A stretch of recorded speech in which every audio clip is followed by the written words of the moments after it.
Justice Mansoor Ali Shah Pakistan के 30वें chief justice बनने जा रहे हैं और वो जो चाल थी, वो जो तरमीम थी, वो जो तरीक़ाकार था, वो अभी तक अप्रूव नहीं हुआ। तो इसका मतलब ये है कि आने वाले दिनों में जस्टिस मंसूर अली शाह जो हैं वो पाकिस्तान के 30वें चीफ जस्टिस होंगे। ये वो सारा खेल था जो कि आइनी तरीके से लाने की कोशिश की गई कि 3 साल की जो है मुद्दत मियाद वो बढ़ाई जाए, जजेस का तकर्रर कैसे होगा। लेकिन वो आइनी तरमीम मौलाना की हर धर्मी या उससे कह लें कि उसूली मौक़िफ़ पर नहीं हो सकी थी। अब तो अता तारर साहब भी कह रहे हैं कि हमें अंदाज़ा हो रहा है कि मंसूर अली शाह जो हैं अब वो अगले चीफ जस्टिस होंगे। और वो जो सियालकोटी ख्वाजा हैं, वो भी ख्वाजा आसिफ, उनकी भी बोलती बंद है और वो इस बात को तस्लीम कर चुके कि वो मौलाना को मनाने में नाकाम रहे। अगर नंबर गेम पूरी नहीं थी, आपने पहले अपने तमाम जो आपके इत्तेहादी हैं और तमाम जो लोग जिनसे आपको वोट दरकार था उनको इत्मीनान में नहीं लिया था, तो फिर ये पंगा क्यों लिया था? चेयरमैन PTI जो कि इस वक्त अडियाला जेल में कैद हैं, वो शायद समझ नहीं पा रहे कि जस्टिस काजी फ़ाइज़ ईसा और जस्टिस मंसूर अली शाह के इंसाफ का लेवल एक है। अगले माह कि 26 तारीख से पहले जो है जस्टिस काजी फ़ाइज़ ईसा को ओहदे से सुपुर्दोश कर दिया जाएगा। इससे पहले वो आइनी तरमीम जिसमें एक कोर्ट बननी है, जिसको इस वक्त कॉन्स्टिट्यूशनल कोर्ट कहा जा रहा है, आइनी अदालत कहा जा रहा है, वो बनेगी 5 जजेस पर मुश्तमिल और उसके एक चीफ जज होंगे। ये चीफ जज जो हैं जस्टिस काजी फ़ाइज़ ईसा को इस आइनी कोर्ट का सरबराह बनाया जा रहा है। बादब बामुलाजा होशियार नगारू बरू जस्टिस मंसूर अली शाह तशरीफ़ लाते हैं। बहुत जल्द आप सुनने वाले हैं ये अल्फाज, क्योंकि जस्टिस मंसूर अली शाह पाकिस्तान के 30वें चीफ जस्टिस बनने जा रहे हैं और वो जो चाल थी, वो जो तरमीम थी, वो जो तरीक़ाकार था, वो अभी तक अप्रूव नहीं हुआ। तो इसका मतलब ये है कि आने वाले दिनों में जस्टिस मंसूर अली शाह जो हैं वो पाकिस्तान के 30वें चीफ जस्टिस होंगे और जस्टिस काजी फ़ाइज़ ईसा जो हैं वो अपने ओहदे से सुबुकदोश हो जाएंगे, यानी उनको उनकी जो मुद्दत मुलाजमत है वो मुकम्मल हो जाएगी।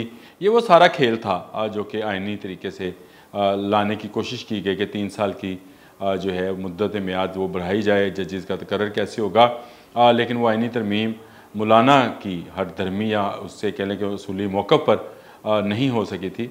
और इसमें ना गवर्नमेंट की जीत हुई, ना हार हुई, ना मौलाना की जीत हुई, हार हुई। अगर देखा जाए तो हुकूमत जो है वो इस तरमीम को कर तो लेगी, लेकिन अब उसमें उसको शायद काजी फ़ाइज़ ईसा नहीं मिलेंगे। और काजी फ़ाइज़ ईसा को लाने के लिए जो है शायद वो आइनी कोर्ट वाला जो मामला है वो हल हो जाए और वो वहाँ पे आ जाए, जिसके बाद सुप्रीम कोर्ट की वो हैसियत जो कि हुकूमत के लिए ख़तरनाक होती है वो नहीं रहेगी।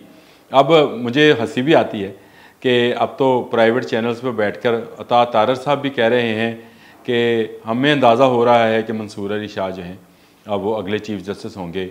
और वो जो सियालकोटी ख्वाजा हैं वो जो हैं करते हैं, वो भी ख्वाजा आसिफ, वो उनकी भी बोलती बंद है और वो इस बात को तस्लीम कर चुके कि वो मौलाना को मनाने में नाकाम रहे। उनके पास नंबर गेम पूरी नहीं थी।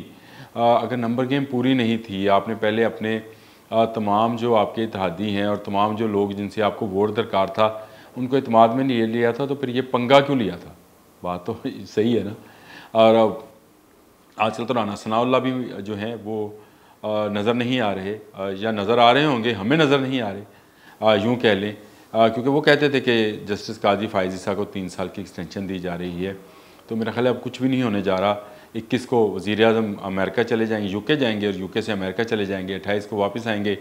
यकम के बाद अलविदाई जो है मुलाकातें शुरू हो जाएंगी चीफ जस्टिस ऑफ पाकिस्तान की, काजी फ़ाइज़ ईसा की, जो काज़ी अल-क़ुज़ात हैं, इस वक्त बहुत इंसाफ पसंद जज माने जाते हैं। और उनकी जो अलविदाई मुलाकातें हैं उसमें जो है वो मुख्तलिफ बार से ख़िताब करेंगे और अपने साथ लोगों को जो पैगाम देना चाहेंगे वो देंगे।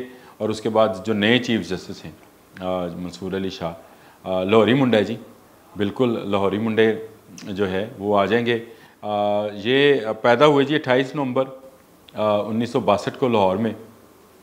एक बहुत इल्मी और आप यूँ समझे कानून से वाबस्ता घराना अमजद अली शाह के घर ये पैदा हुए।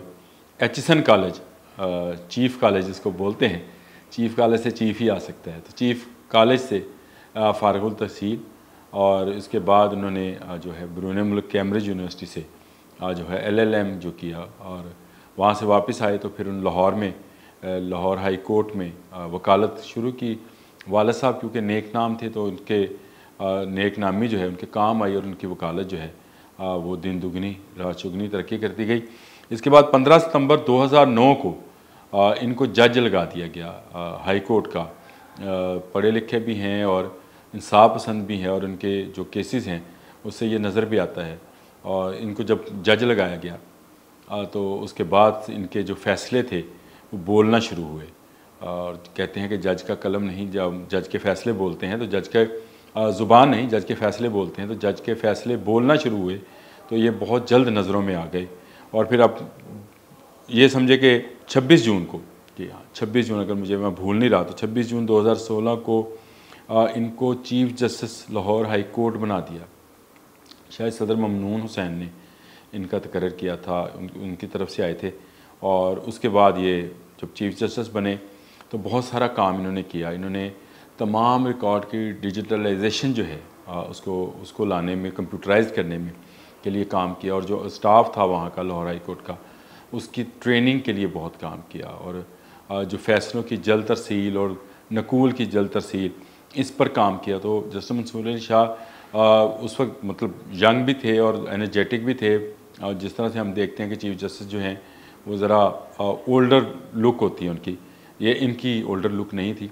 और ये जो हैं बतौर Lahore high court chief justice इन्होंने बहुत अच्छा काम किया।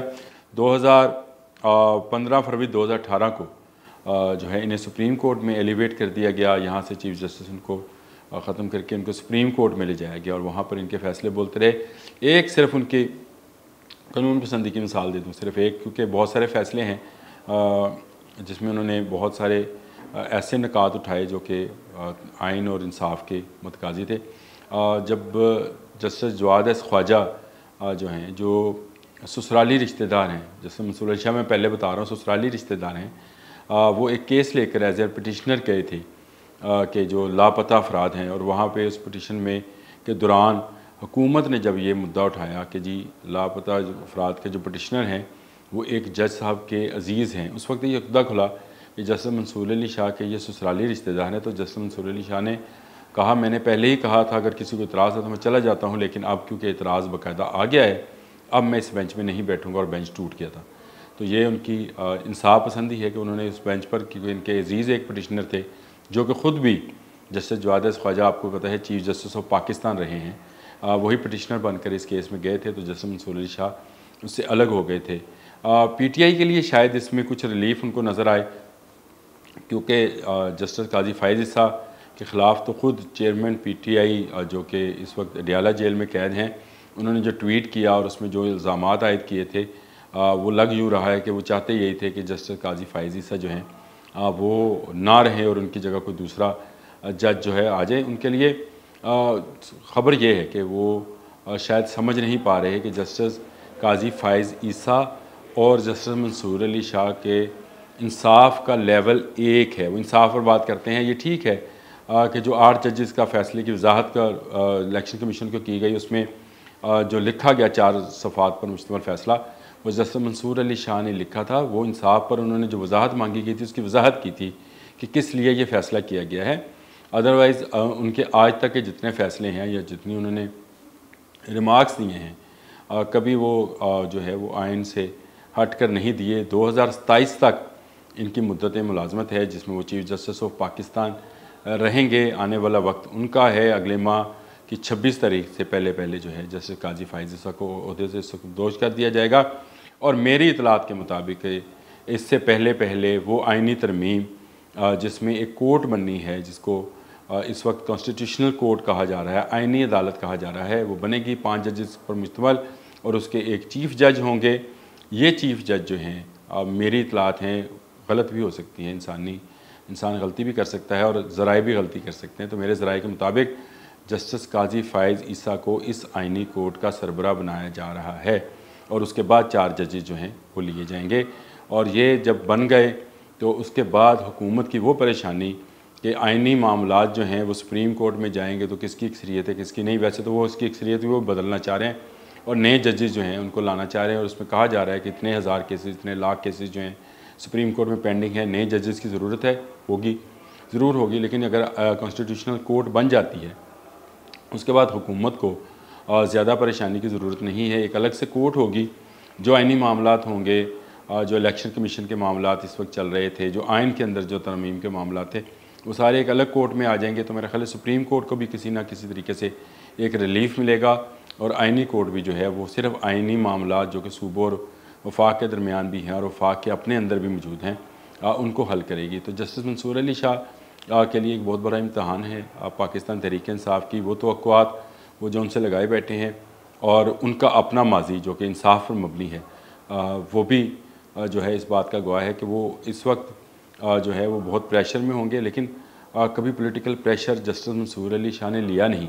जब वो chief justice Lahore high court भी थे तो उस वक्त भी वो किसी पॉलिटिकल प्रेशर में नहीं आए, और आने वाले दिनों में जब वो सुप्रीम कोर्ट के चीफ़ जस्टिस होंगे, 30वें चीफ़ जस्टिस, उस वक्त भी वो कोई प्रेशर नहीं लेंगे। तो ये बहुत बड़ी खुशखबरी है, हम उनको खुश आमदेद कहते हैं। खुश आमदेद चीफ़ जस्टिस पाकिस्तान। बोलता कालम के साथ आमिर रज़ा ख़ान। अल्लाह हाफ़िज़।